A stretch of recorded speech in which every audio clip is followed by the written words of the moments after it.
Nesse vídeo nós iremos analisar mais uma carteira de um membro do canal, então vem comigo. Salve, salve investidores, como é que vocês estão? Sempre lembrando que antes de continuar, você clica no botão aqui embaixo de inscrever-se para ajudar esse canal. E seguindo com mais episódio do nosso quadro Analisando Carteiras, hoje iremos analisar a carteira do Selimar, membro do canal. Começando aqui com o depoimento do Selimar, ele diz que tem 33 anos, começou a estudar investimentos em fevereiro de 2022, então faz relativamente pouco tempo. Diz que não sabia nada sobre bolsa de valores, abriu conta na Nuinvest e colocou R$500 inicialmente. É sempre bom começar pequeno, como ele fez, porque do contrário, sem o devido conhecimento, começando grande, você tem grandes chances de perder muito dinheiro, e no geral a gente começa perdendo dinheiro, e se você acabar perdendo muito dinheiro no início, você pode se traumatizar com a bolsa de valores e por conta disso achar que ela é um cassino, como a grande maioria das pessoas acaba pensando. E diante disso você vai se afastar da bolsa de valores completamente. Já começando pequeno, se você perder muito dinheiro em termos percentuais, perder 50% de R$500, não tem problema, vai servir de aprendizado e você não vai ficar traumatizado. E fui comprando ações conhecidas.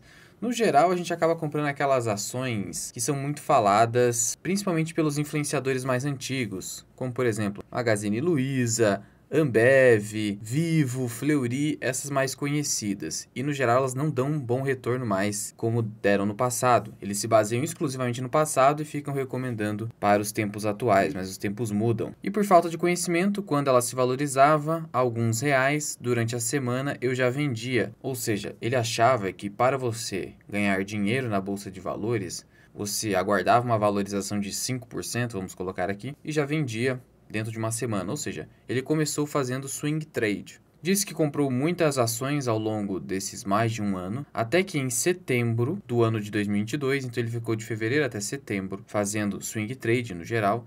E o grande problema do swing trade é que você está fazendo muito giro, então você não dá tempo para as empresas apresentarem seu crescimento, seus resultados e assim a cotação acompanhar o lucro. E também você acaba eventualmente pagando muito imposto de renda caso você esteja operando com um volume maior. E aí ele disse que em setembro conheceu o meu canal e mudou a forma de pensar nos investimentos, começou a focar em boas ações, no sentido de acumular, focar em dividendos, seguindo ali uma estratégia que ele vem seguindo até então. Olhando aqui a carteira do Selimar, hoje ele está aqui com mais de R$87 mil, quase 88 mil, e ele investiu quase R$75 mil, portanto já está com ganho de capital interessante, mais de 17% de rentabilidade, sem considerar os dividendos. Vamos pegar aqui os proventos recebidos. Ele já recebeu quase R$3.500 de proventos. Vamos fazer aqui um cálculo então, somar o valor dos proventos com o valor do ganho de capital obtido, 3.476 mais. O ganho de capital é justamente a diferença entre os 87.928 e os 74.617, ou seja, 13.310. Então eu vou somar 13.310. Eu chego aqui então a um ganho total, que é o retorno total ao acionista. Você tem que somar rentabilidade, que está aqui, que é a valorização da sua carteira, mais os dividendos recebidos. E aí você vai, a partir desse valor aqui, que é o retorno total, avaliar qual foi esse retorno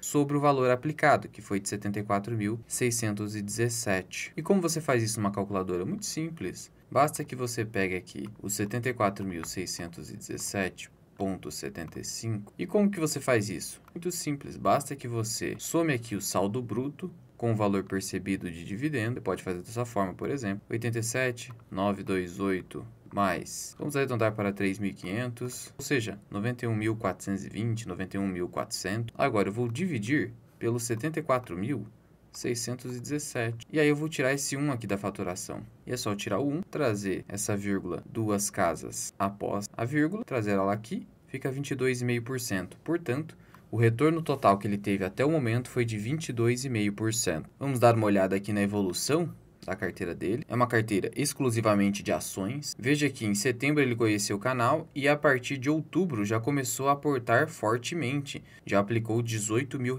ali. E veja, começou perdendo, como eu disse. Pelo menos 60% de chance há de você começar perdendo, exceto se você acertar ali um ciclo de alta, num bull market, é muito fácil ganhar dinheiro. Quem investia entre 2018 e 2019 era só aplicar em qualquer ação que acabava ganhando dinheiro, era muito fácil. Agora, estamos no mercado de baixa ainda, e ele começou no mercado de baixa. Por isso que começou perdendo R$ 848.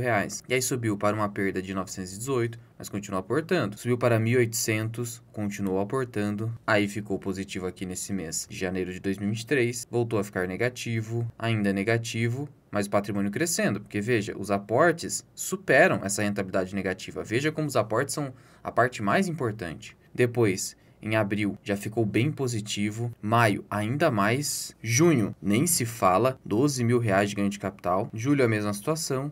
E agora com 13 mil de ganho de capital. Então veja, foram 10 meses que ele em alguns momentos amargou perdas, mas o patrimônio continuou crescendo e ele continuou aportando. Se você pegar aqui do primeiro grande aporte até o valor atual, ele aportou em média R$ 7.500 por mês, se você dividir uma média mensal, um excelente aporte. Então veja aqui que os aportes foram bem consistentes, gerando um acúmulo de capital de quase 100 mil. Nós sabemos que os primeiros R$ 100.000 são os mais difíceis e que por isso ele está quase superando essa meta e muito provavelmente até o final desse ano já vai ter superado com folga, principalmente se tivermos um rally no Ibovespa com o recente início do ciclo de corte de juros que vimos na última reunião do Copom, em que a Selic caiu de 13,75 para 13,25. Veja que em relação aos proventos recebidos, se você pegar aqui, arredondando-se para R$ 3.500 e um total aportado de R$ 75.000, você teria o que? 3.500 dividido por R$ 75.000. Isso daria um yield on cost até agora de 4,66%. Mas foram 10 meses. Se fechar ali um ano, é provável que ele chegue a 6%. Já está ali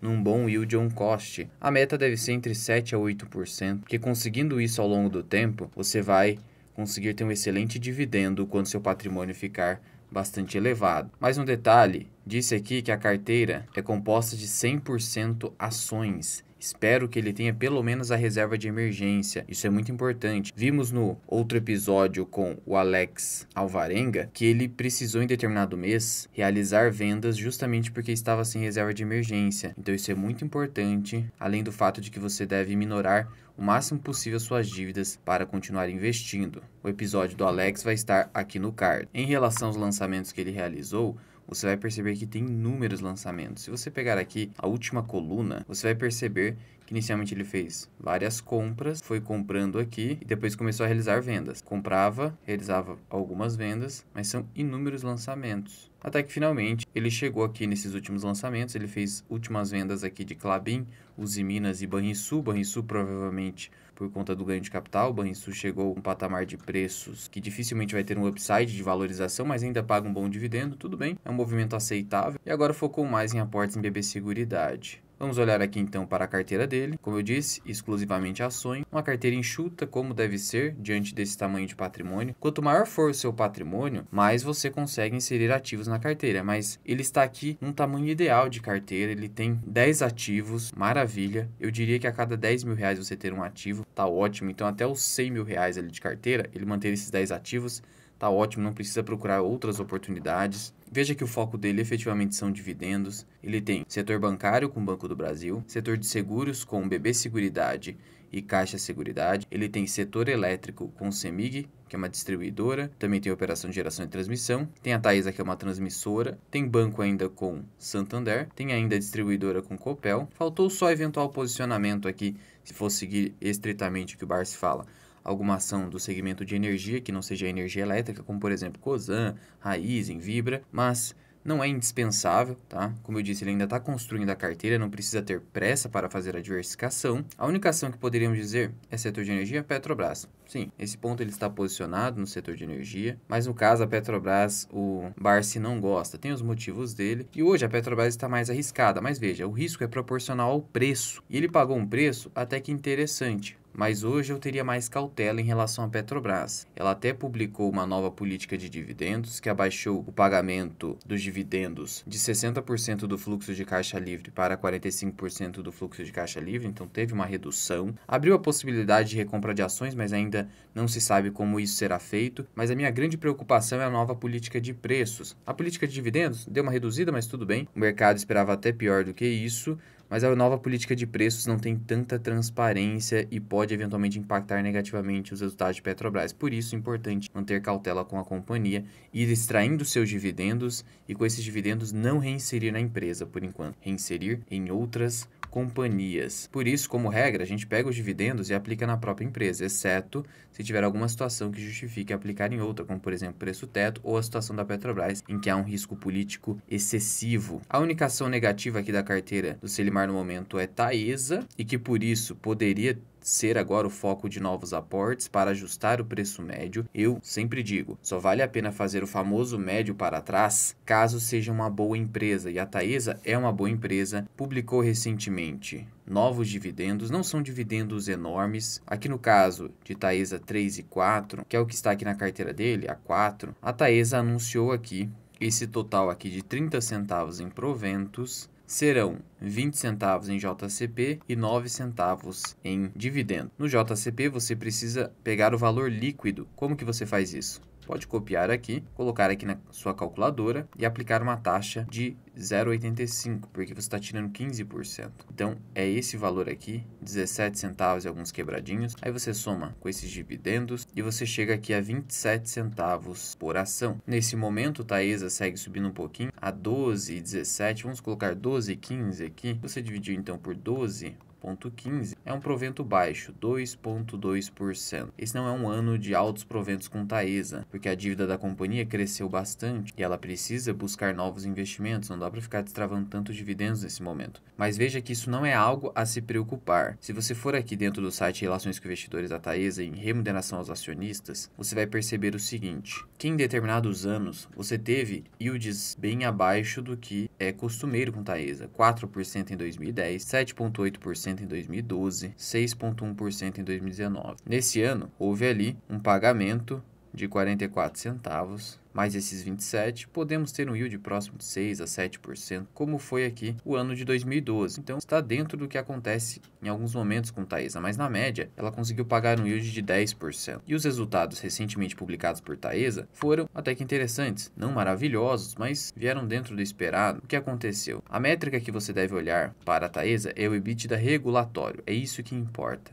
O EBITDA regulatório da Taesa teve um crescimento de 15%. É claro que a dívida também teve um crescimento forte aqui, cresceu 23%. E esse é um ponto importante com Taesa. A relação de dívida líquida sobre EBITDA dela ficou em 3,7 vezes. Não pode ultrapassar 4, senão fica muito pesado. É claro, agora, com os juros caindo, a tendência é que o endividamento da Taesa também caia. O gasto que ela vai ter com despesas financeiras vai cair.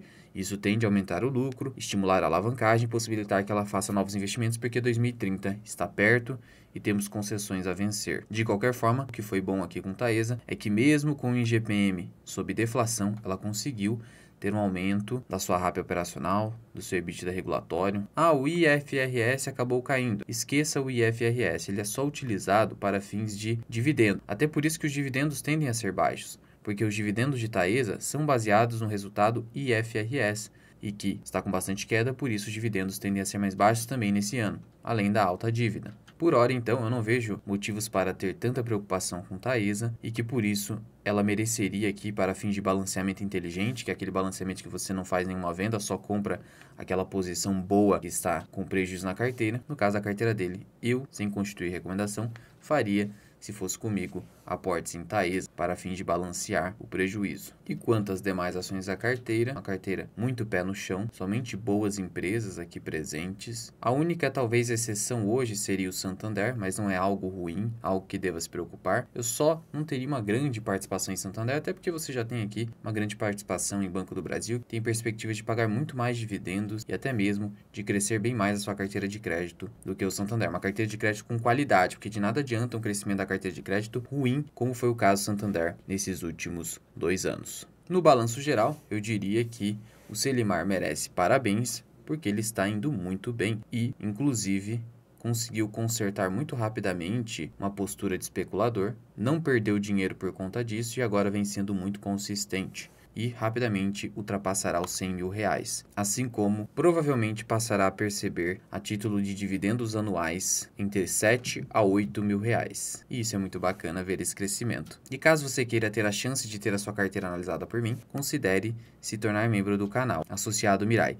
Clique em Seja Membro, adicione o nível 2 e tenha acesso a mais de 70 aulas exclusivas, aos movimentos que faço nas minhas carteiras, o mini curso de imposto de renda de investidores e muito mais. Ou alternativamente, você pode contratar os meus serviços de consultor de investimentos, sou analista CNPI 3707, posso montar a sua carteira do absoluto zero ou analisar o seu portfólio já existente por escrito ou via consulta individual comigo por Google Meet que dura pelo menos 1 hora. Para me contatar, basta enviar uma mensagem via WhatsApp que fica aqui na descrição e no primeiro comentário fixado. Mas já vai deixando aqui nos comentários o que você achou da carteira do Selimar. Vimos que no início teve muito giro, mas porque ele estava aprendendo e depois ele se posicionou muito bem no mercado. E agora, as únicas duas açõezinhas que você poderia dizer, tem um pouquinho mais de risco ali, seria Petrobras e Santander, mas é muito baixo frente a outras ações especulativas. Eu não diria que ele está mal, ele está indo muito bem e que por isso espero que ele continue assim e que continue acompanhando o canal. Muito obrigado por ter ficado comigo até aqui. Eu sou o Luan, esse que é o canal Mirai Investing. Até o próximo vídeo. Fui!